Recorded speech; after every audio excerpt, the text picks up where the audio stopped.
Bonjour à tous. Qu'est-ce que l'hypergamie féminine?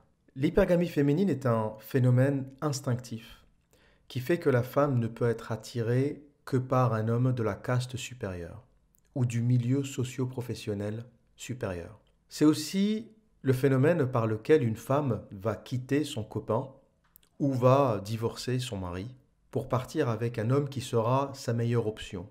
L'hypergamie, c'est aussi la montée en gamme des femmes. Elles passeront d'une gamme à une autre pour essayer de trouver la meilleure option possible en fonction de leur beauté, de leur statut.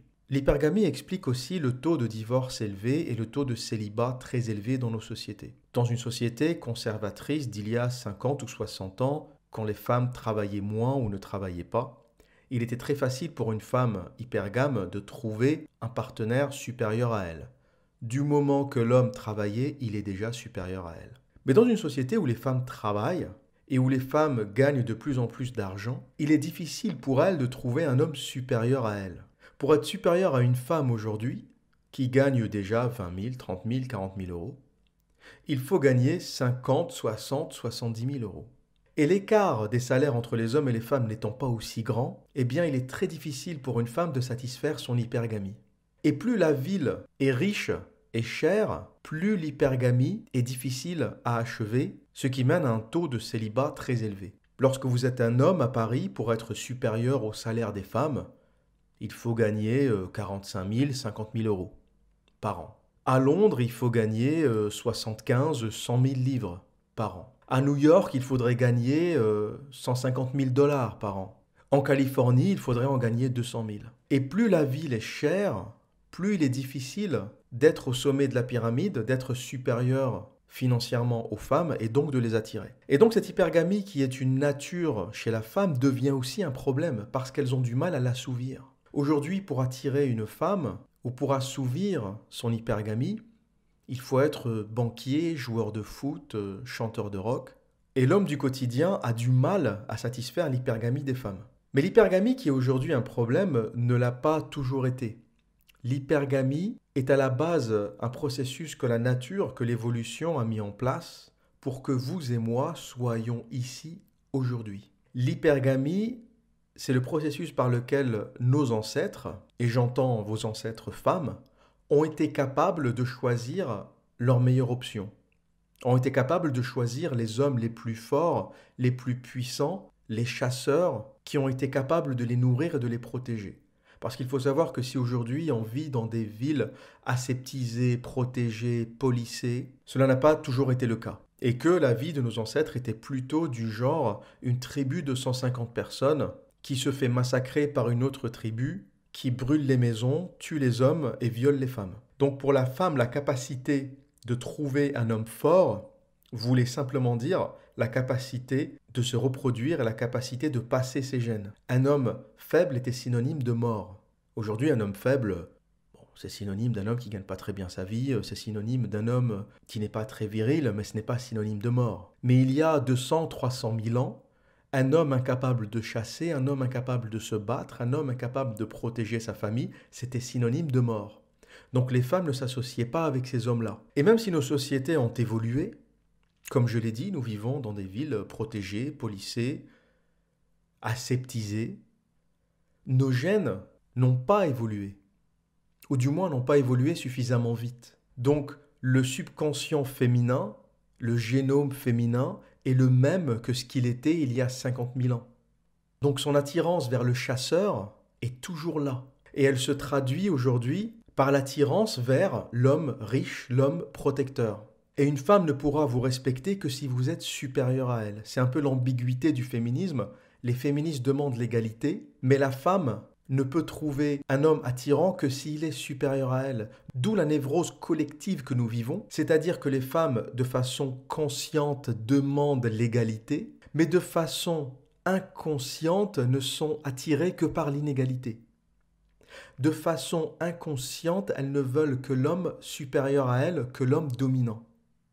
Et donc nous vivons dans une hystérie, dans une névrose totale, parce que l'ingénierie sociale que nous essayons de mettre en place n'est pas en adéquation avec la réalité de nos gènes et avec notre réalité animale. Et cela ne peut conduire qu'à l'impasse que nous vivons aujourd'hui. Les taux de divorce, le célibat dans les grandes villes qui atteint des proportions astronomiques est lié au fait que très peu d'hommes peuvent être supérieurs aux femmes. Et c'est pour ça que si vous observez les comportements dans les bars, dans les boîtes de nuit, dans votre environnement professionnel, la petite secrétaire n'est attirée que par le PDG ou par son manager supérieur. Elle ne sera jamais attirée par le stagiaire qui fait des photocopies. Elle est hypergame, elle ne peut pas être attirée par un homme inférieur. Il y aura toujours des exceptions, il y aura toujours un coup d'un soir, il y aura toujours des histoires à la marge qui ne seront pas forcément basées sur l'hypergamie.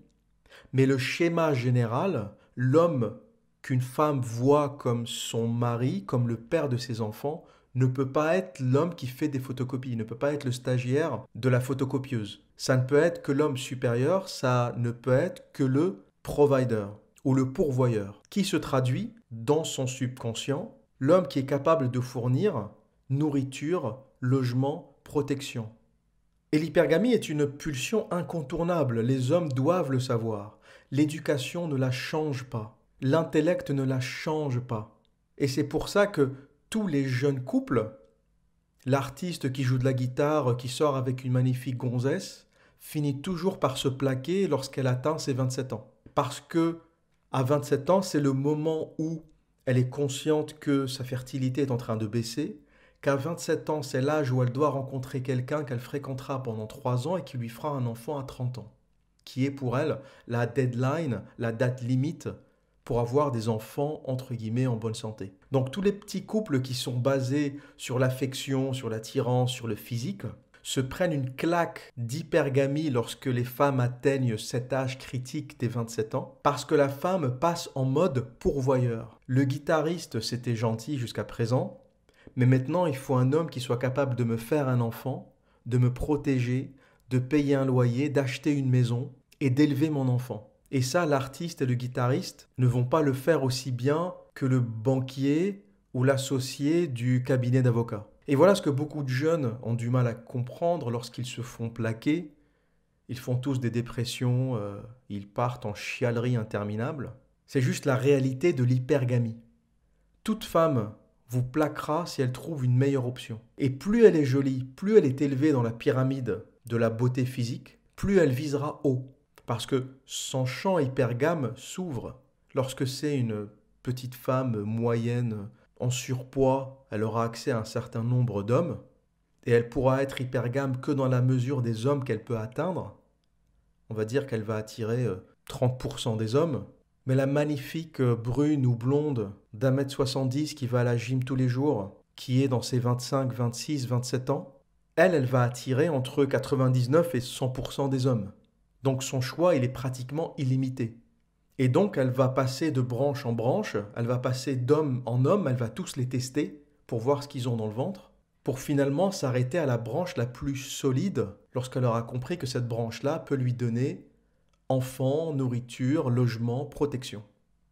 Donc l'hypergamie, d'une façon évolutionnariste, est une bonne chose à la base parce que c'est la raison pour laquelle vous et moi sommes ici. Ça a été à l'origine la capacité des femmes de choisir des hommes forts pour pouvoir faire perdurer l'espèce. Sauf que nous vivions à l'époque dans de petites tribus de 150 à 200 personnes. Et que l'hypergamie était aussi très limitée parce que dans une tribu de 150 personnes, on va dire s'il y a 50% d'hommes et 50% de femmes, il y a 75 hommes. Parmi ces 75 hommes, si on enlève les trop vieux, les trop jeunes, ceux qui sont partis à l'armée, ceux qui sont mariés, il va rester peut-être une vingtaine de mâles disponibles.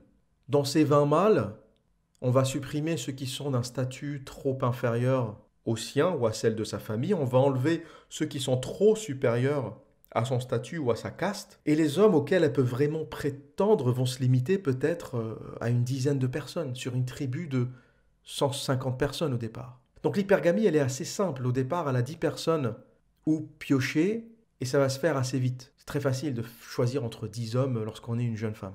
Sauf qu'avec Internet, avec Tinder, une femme a accès à un nombre illimité d'hommes. Une amie me disait la dernière fois que sur Tinder, en 6 mois, elle a réussi à avoir 20 000 matchs. 20 000 matchs, c'est quand les deux profils se valide. Elle a le choix entre potentiellement 20 000 hommes. Comment voulez-vous qu'un cerveau adapté à une sélection de 5, 10, 15 mâles arrive à faire le tri entre 20 000 mâles?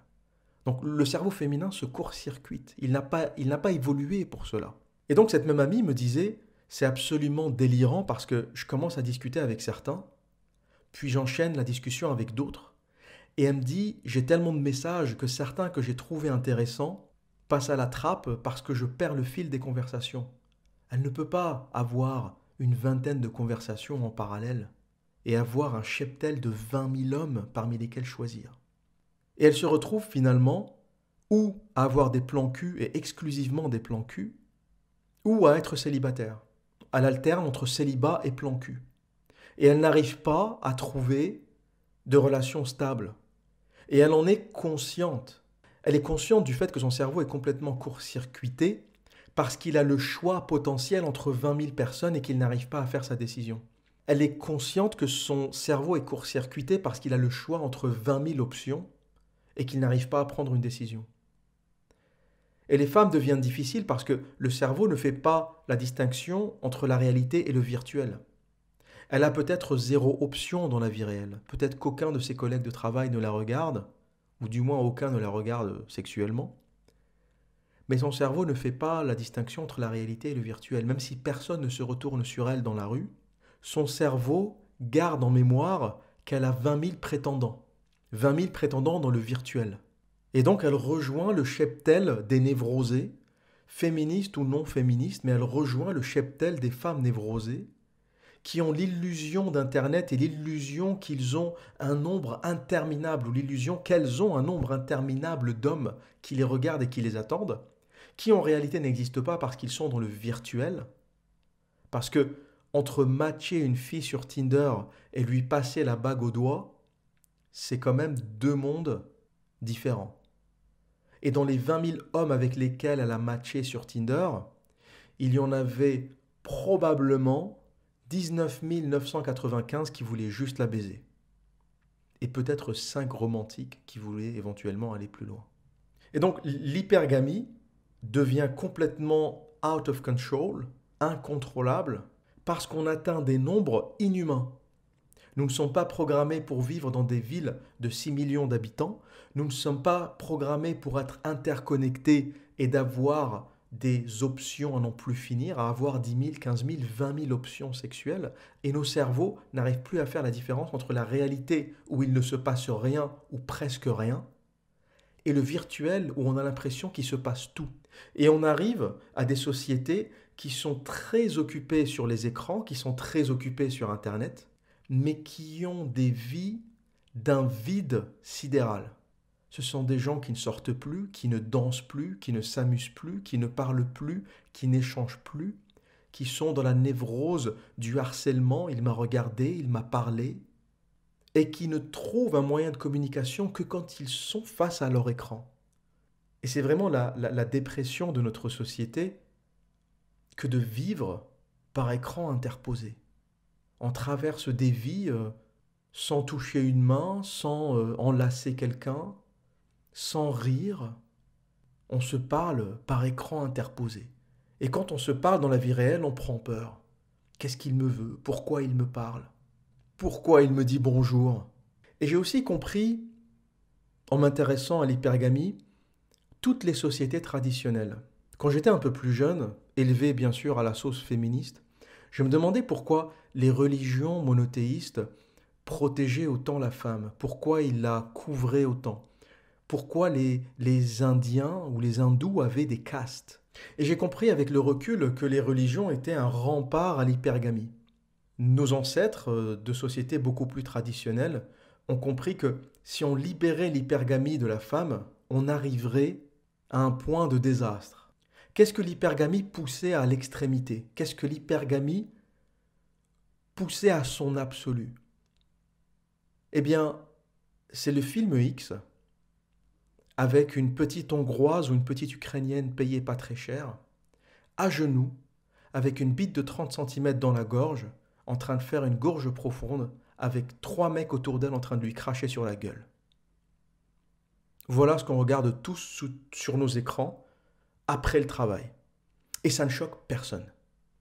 Voilà à quoi a mené la libération de la femme. Des années de progrès, des dizaines d'années de progrès, le droit de vote, le droit de travailler, le droit de voyager, le droit de s'émanciper. Et comme conclusion à toute cette libération, nous avons la gorge profonde et du crachat sur la gueule. Le porno est le sommet, le point le plus haut que puisse atteindre l'hypergamie, la libération absolue de la femme.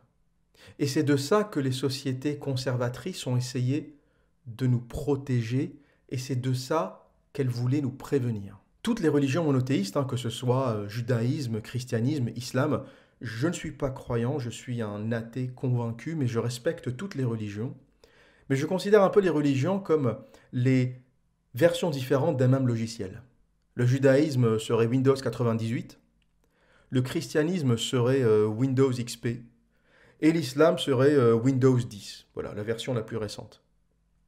Et malgré les différences de version, le logiciel reste le même, ça reste Windows.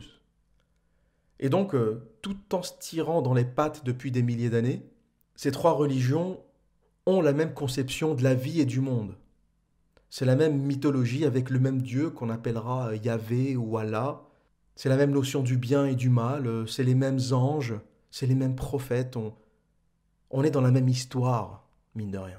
Et ces trois religions ont protégé et couvert la femme systématiquement. Les juifs aujourd'hui et les femmes juives croyantes mettent des perruques pour se couvrir les cheveux. Les chrétiennes dans les monastères se couvrent toujours. Et les femmes mettaient encore des foulards il y a 60 ou 70 ans.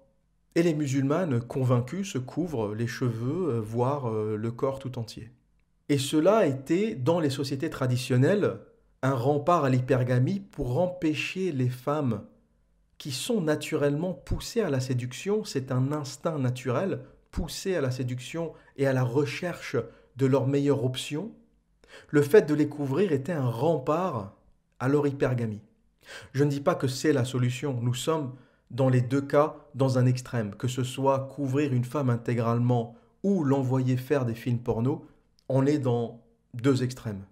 D'un côté de la chaîne, on a le conservatisme obscurantiste qui voudrait couvrir la femme de la tête aux pieds, visage, ongles, orteils, rien qui dépasse. Et d'un autre côté, on envoie des jeunes filles se prendre des gorges profondes avec des tartes dans la gueule et des mecs qui leur crachent à la gueule. Dans les deux cas, on est dans l'extrême. Mais j'ai compris que ces sociétés traditionnelles, par cet interdit du corps de la femme, cherchaient à limiter cette hypergamie qui finira par détruire nos sociétés. C'est en train de se passer. Pareil chez les hindous qui, par la caste, empêchent la femme de monter en gamme. Les hindous pauvres arrivent quand même à se marier dans leur caste parce qu'il est interdit à une femme de la caste inférieure à aller épouser un homme de la caste supérieure. Donc ça permet aux pauvres de se marier. Il n'y a pas de verticalité, on va dire que c'est une société injuste, mais sans les castes, avec la pauvreté qu'il y a dans ce pays, toutes les femmes pauvres, si elles sont un peu jolies, vont fuir la caste inférieure pour aller chercher des hommes dans la caste supérieure. Elles sont hypergames, elles vont le faire, elles n'ont pas le choix, c'est une nature chez elles. Et la caste permet au sein de la société hindoue de plus d'1 milliard d'habitants de préserver une espèce d'équilibre où les hommes pauvres arrivent encore à se marier.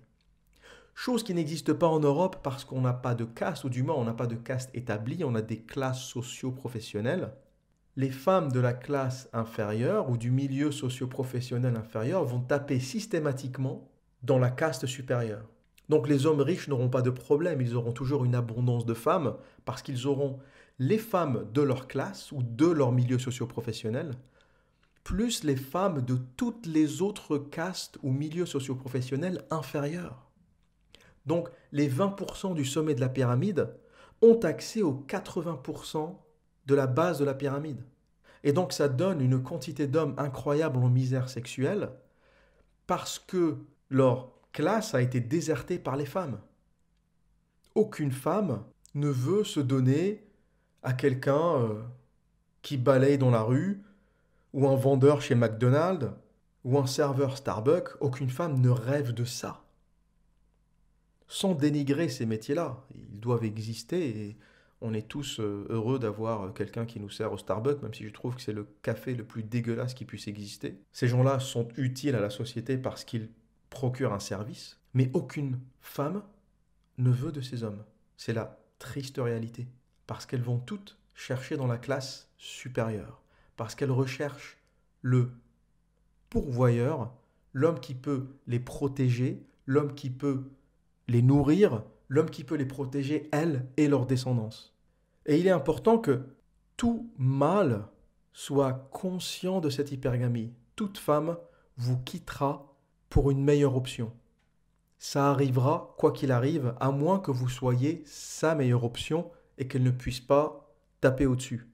Les femmes sont hypergames.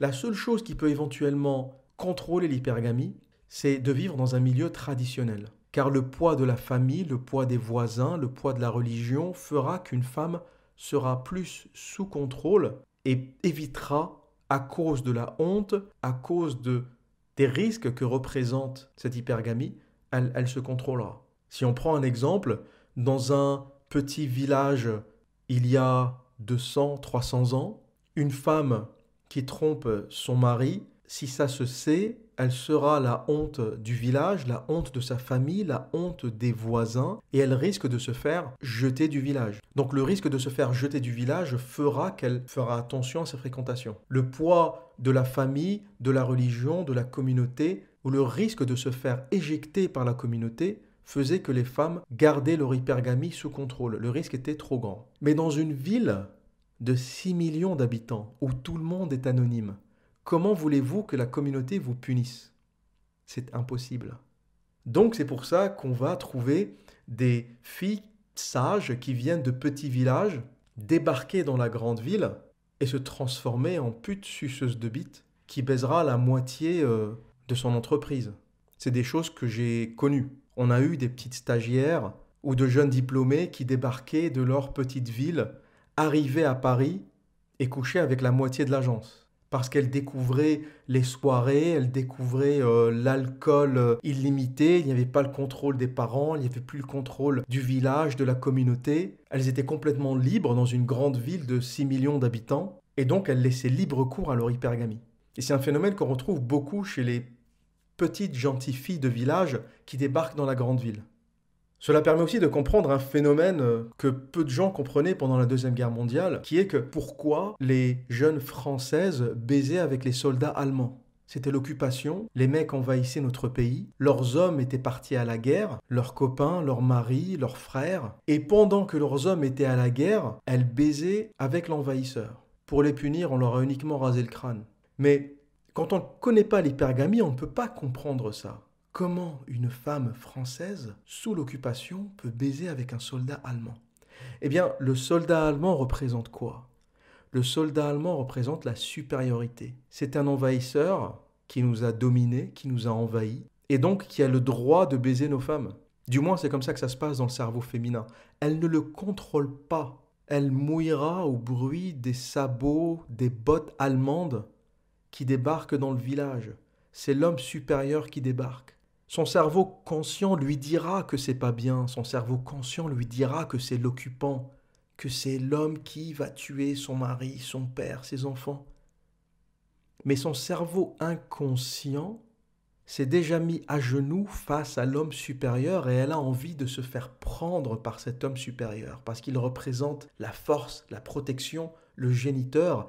Et elle veut ces gènes parce que cet homme supérieur va lui donner des enfants forts, parce qu'il porte les gènes forts. Et c'est comme ça que beaucoup de petits descendants de Français du nord de la France, sans le savoir, ont des grands-parents et des arrière-grands-parents allemands. Ils ne le sauront peut-être jamais, c'est des choses qui ne se disent pas, mais beaucoup de nos grands-mères ont usé d'hypergamie avec des soldats allemands. Est-ce qu'il faut leur en vouloir ? J'en sais rien, l'histoire n'est pas rétroactive, c'est passé, c'est du passé, mais ce que j'essaye d'expliquer, c'est la leçon qu'il faut en tirer. L'hypergamie est incontrôlable. La seule façon de contrôler l'hypergamie, c'est de se remettre à vivre en petite communauté où intervient la honte, le respect, la peur de se faire jeter par la communauté Et ce n'est que dans ces environnements-là qu'une femme peut contrôler son hypergamie parce que le risque de se faire jeter par la communauté est plus grand que les intérêts que vont lui apporter l'hypergamie. Voilà ce que j'avais à dire pour aujourd'hui, et je vous laisse méditer sur l'histoire du soldat allemand qui doit déjà faire réfléchir pas mal d'entre vous. Et que dire d'autre? Eh bien, comme à mon habitude, prenez soin de vous et à très bientôt.